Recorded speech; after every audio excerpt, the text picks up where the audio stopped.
প্রায় 3 মাস ছুটি কাটালাম। এখন আবার শুরু করতে হবে লেখাপড়া। তবে এখন মনে হয় একটু বড় হয়েছি, মানে কলেজে উঠেছি। আর তাই নিজের ভিতর একটা বড় বড় ভাব হয়েছে। এসএসসি এর রেজাল্টের পরে একটা কলেজে ভর্তি হলাম। আজ কলেজের প্রথম দিন। সকালে ভাবি এসে ডাকাডাকি শুরু করে দিল। আমি উঠলাম, নাস্তা করে ফ্রেশ হয়ে রওনা দিলাম কলেজের পথে। চলেন এবার পরিচয় পর্বটা সেরে ফেলি। আমার নাম আকাশ। পরিবার বলতে বাবা মা আর বড় ভাই, সাথে আমি। পরিচয় দিতে দিতে কলেজে চলে আসলাম। স্থানীয় কলেজ, তাই বেশি সমস্যা নেই। কলেজে গিয়ে বন্ধুদের কাছে গেলাম। কম বেশি সবাই পরিচিত, কারণ আমরা এক স্কুল থেকে এসেছি। ক্লাসের সময় হয়ে গেছে, প্রথম দিন, তাই সবাই ভাবলাম ক্লাস করব। সবাই একসাথে ক্লাসে গেলাম। প্রথম দিনের ক্লাস ভালোই লাগলো। বন্ধুরা সবাই নতুন মেয়ে দেখতে ব্যস্ত হয়ে গেল। ক্লাস শেষ করে বাইরে আসছি, তখন একটা কণ্ঠ আমার কানে আসলো। খুব পরিচিত মনে হলো এই কণ্ঠের সাথে আমার বহুদিনের পরিচয় ছিল। বুকের ভিতর কোনো এক অজানা কারণে দুকবুক শুরু হলো। খোঁজার চেষ্টা করলাম সেই কণ্ঠের মালিককে, পেলাম না। বন্ধুদের সাথে ক্যাম্পাসে এসে বসলাম। হঠাৎ আমার বন্ধু জীবন বলল, কিরে তোর কি হলো? আমি বললাম, কই কি হলো? জীবন বলল, কারো প্রেমে পড়ে গেলি নাকি? এভাবে চুপ হয়ে গেলি? আমি বললাম, আমি কি তোদের মতো নাকি রে? এভাবেই প্রথম দিনের মতো কলেজ শেষ করলাম। বাসায় এসে দুপুরে খাবার খেয়ে শুয়ে পড়লাম। কিন্তু কানের ভিতর ওই কণ্ঠটা বাজছে। মনে হচ্ছে আমি খুব চিনি সেই কণ্ঠটা। ভাবতে ভাবতে ঘুমিয়ে গেলাম। ঘুম ভাঙলো জীবনের ফোনে। কিরে খেলতে আসবি না? আমি বললাম, আসছি। এরপর মাঠে গেলাম খেলতে। খেলা শেষ করে বাসায় আসলাম। আমি রাতে টুকটাক অনলাইনে কাজ করি, তাই দেরিতে ঘুমাই। সকালে ভাবি এসে ডেকে দিল। নাস্তা করতে গেলাম। আব্বু বলল, তোর কলেজ কেমন কাটছে? আমি বললাম, ভালো। বাড়ি আসলে আমি খুব একটা কারোর সাথে কথা বলি না। সবাই সবার মতো, তাই আমিও আমার মতোই চলি। নাস্তা শেষ করে কলেজে গেলাম। কলেজে গিয়ে খুঁজতে লাগলাম সেই কণ্ঠটা। ক্লাসের সময় হয়ে গেল, তাই ক্লাসে আসলাম। পেছন থেকে কয়েকটা মেয়ে হাসাহাসি করছে।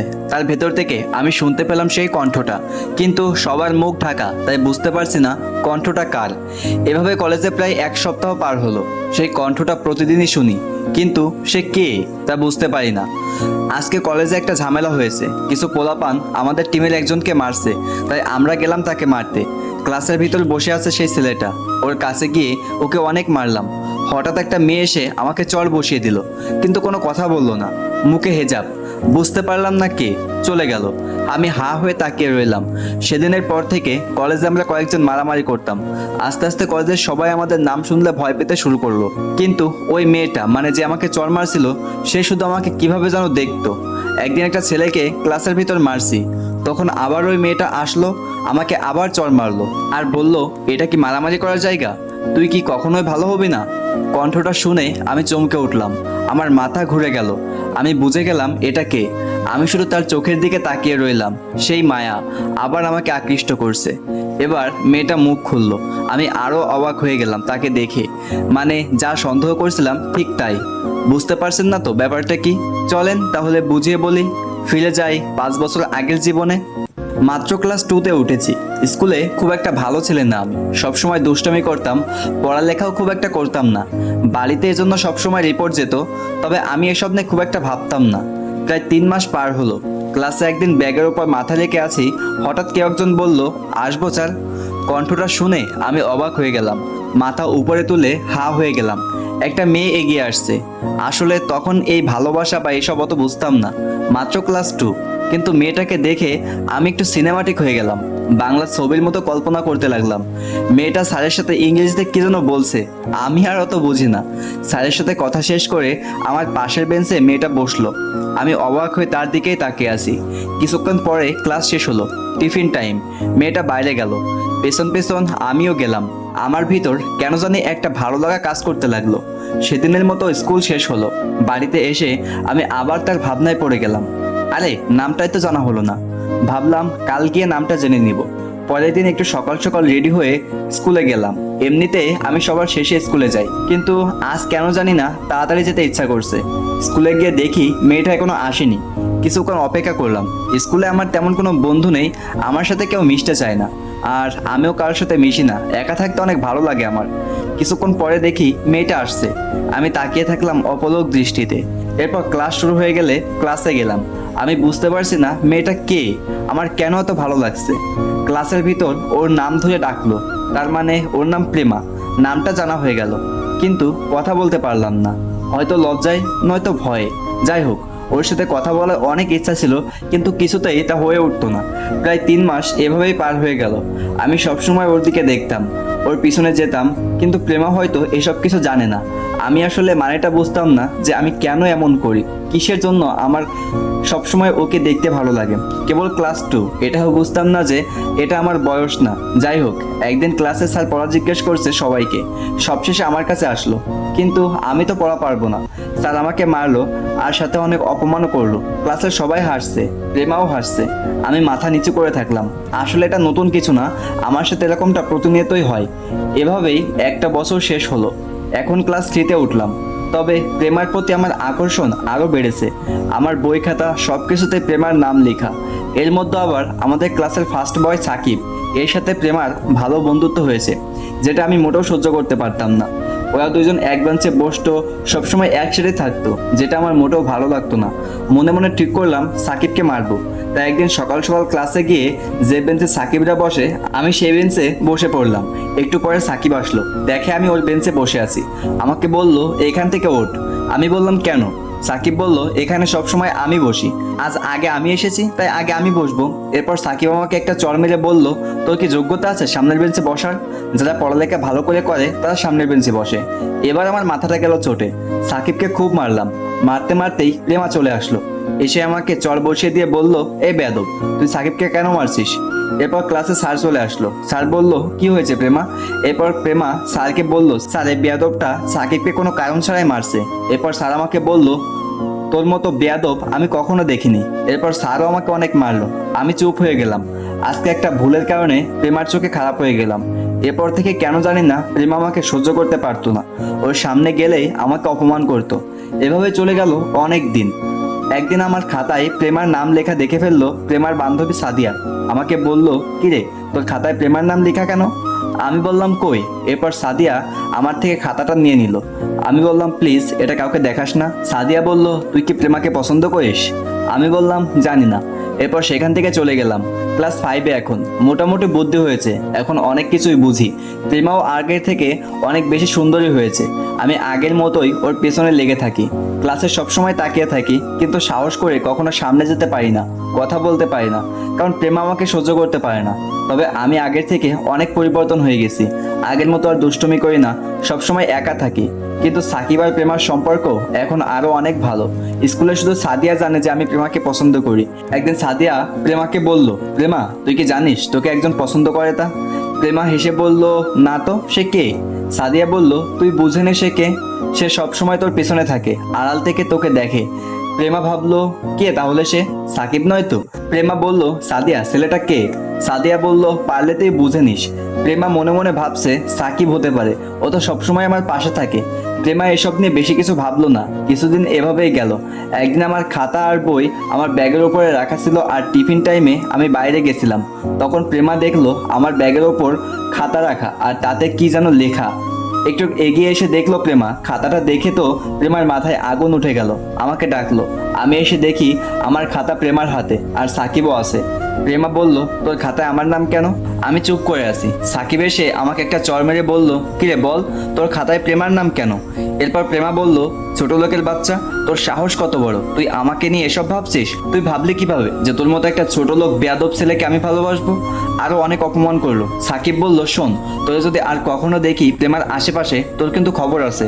আমি চুপ করে দাঁড়িয়ে থাকলাম, সবাই চলে গেল। আসলে আমাকে এত অপমান আর আমার সাথে কেউ না মিশার কারণ হলো আমি সবার থেকে গরিব, এই কারণে প্রেমা আমাকে এত অপমান করলো। কিন্তু আমি এসব নিয়ে খুব একটা পাত্তা দিই না। এরপরও আমি সবসময় প্রেমার পেছনে লেগে থাকতাম। প্রেমা আমাকে অনেক অপমান করতো। সাদিয়া প্রেমাকে বলতো, তুই ছেলেটাকে এভাবে অপমান না করলেও পারিস, ছেলেটা হয়তো তোকে সত্যিই ভালোবাসে। প্রেমা বলল, তুই থাম, ওর মতো একটা বেয়াদব আর গরিবের সাথে কে প্রেম করবে রে? এভাবে কেটে গেল অনেক দিন। আজ আমাদের প্রাইমারি স্কুলের শেষ দিন। অনেক আয়োজন করা হয়েছে স্কুলে, সবাই অনেক এনজয় করছে। তবে আমি কারোর সাথে মজা করতে পারছি না, কারণ আমি গেলে হয়তো সবাই আমাকে অপমান করবে। চুপ করে দাঁড়িয়ে আছি। সাদিয়া এসে বলল, কিরে আকাশ, এভাবে দাঁড়িয়ে আছিস কেন? এখানে আয়। আমি গেলাম। সবাই আবির মাখামাখি করছে। সাকিব প্রেমাকে আবির মাখিয়ে দিচ্ছে। দেখে আমার মাথাটা গরম হয়ে গেল। তারপর চুপ করে দাঁড়িয়ে আছি। প্রেমাকে আজ একটু বেশি সুন্দর লাগছে। আমি কিছুক্ষণ দাঁড়িয়ে থাকার পর সাহস করে প্রেমার কাছে গেলাম। হাতে একটু আবির নিয়ে যখনই প্রেমার মুখে দিব, ঠিক তখনই আমার মুখে ঠাস করে একটা চড় বসিয়ে দিল। আমি মাথা নিচু করে দাঁড়িয়ে রইলাম। ছোট লোকের বাচ্চা, তোর সাহস কি করে হয় আমার গায়ে টাচ করার? তোদের মতো কুত্তার বাচ্চা যে কেন সামনে আসে? আরও অনেক অপমান করলো।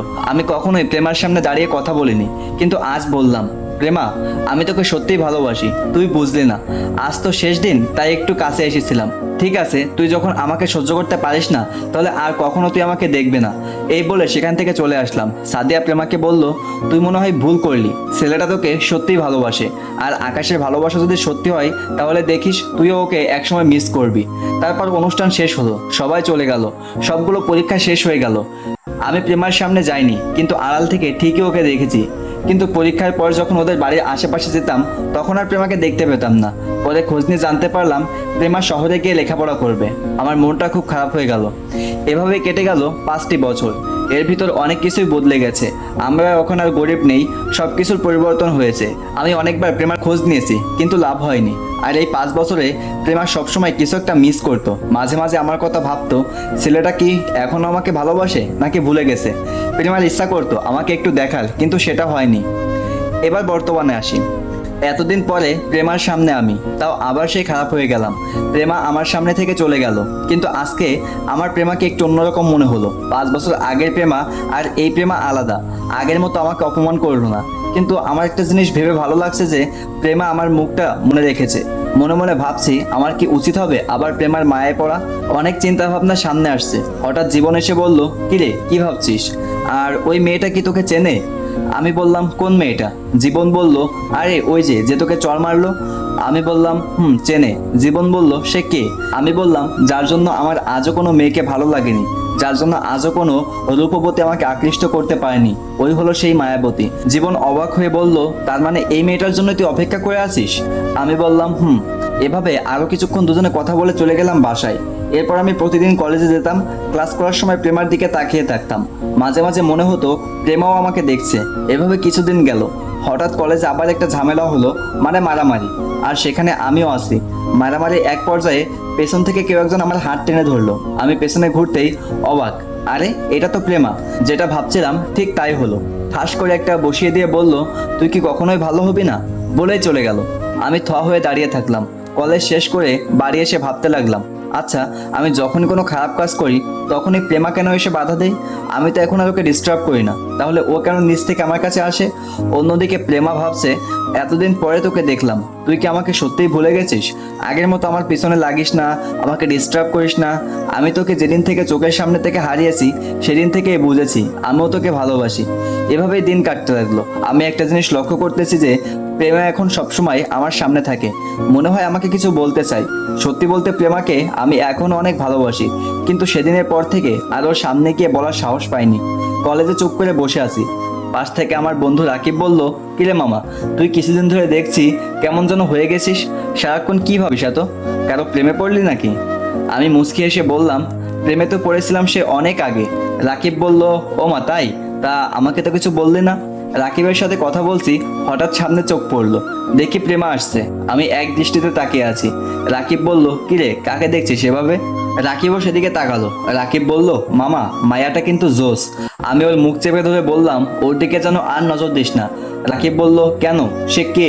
আমি রাকিবকে সব বলে দিই। এরপর 5 বছর আগের সব কথা রাকিবকে বললাম। রাকিব শুনে তো অবাক।